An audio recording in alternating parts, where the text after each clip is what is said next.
Montréalais utilise 300 litres d'eau par jour, mais certains n'ont que 5 litres par jour pour survivre.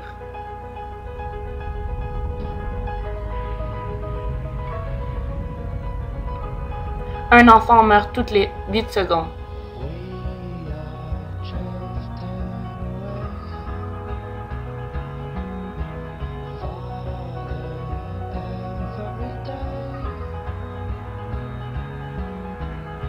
Comment aider à résoudre un si grand problème? Pendant que la population mondiale triple, la consommation d'eau, elle, est multipliée par 7. L'agriculture occupe 70% de la consommation, les industries 20% et les usages domestiques 10%. Le manque d'eau est aussi causé par les problèmes de gouvernance, d'infrastructure et d'économie régionale. Probablement suffisamment d'eau pour tout le monde, mais il y a un problème de distribution. Et plus le pays est pauvre, plus le problème de distribution est compliqué parce qu'on n'a pas les infrastructures. Bon, ici, ça va bien. On a des tuyaux sous la terre, on ouvre le robinet, l'eau coule. Mais il faut réaliser que ce sont des infrastructures qui sont excessivement chères. Pour faire leur part, le Québec et le Canada ont posé plusieurs lois en but de préserver, protéger et d'affirmer le caractère collectif de l'eau. Au niveau fédéral, donc au niveau du Canada, on a aussi la loi sur la protection de l'environnement. Et à l'intérieur de cette loi-là, il y a tout un aspect, il y a plusieurs règlements reliés à l'eau. Ce qui fait qu'en théorie, l'eau, elle est très bien protégée ici au Québec et au Canada.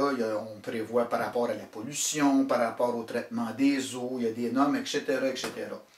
Mais ça reste la théorie. Une loi est écrite dans un livre, ça ne veut pas dire qu'elle est appliquée.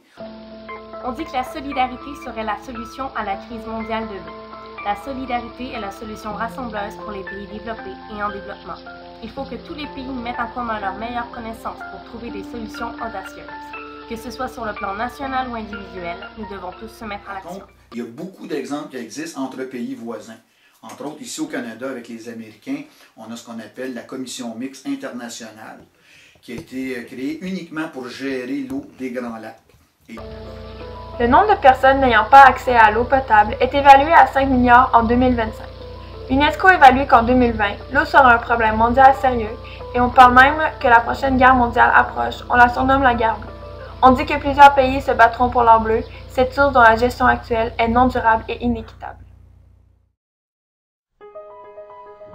Plusieurs millions de personnes meurent chaque année dans le monde, une conséquence venant du fait que l'eau devient tous les jours une ressource de plus en plus rare et précieuse. Le manque d'eau touche surtout les pays plus pauvres, tandis que les pays plus riches semblent s'en laver les mains en surconsommant abusivement. Il y a une seule solution, c'est l'implication individuelle qui deviendra collective. Cependant, réussirons-nous à changer nos mauvaises habitudes et à partager également l'or bleu entre tous les humains ou est-il trop tard?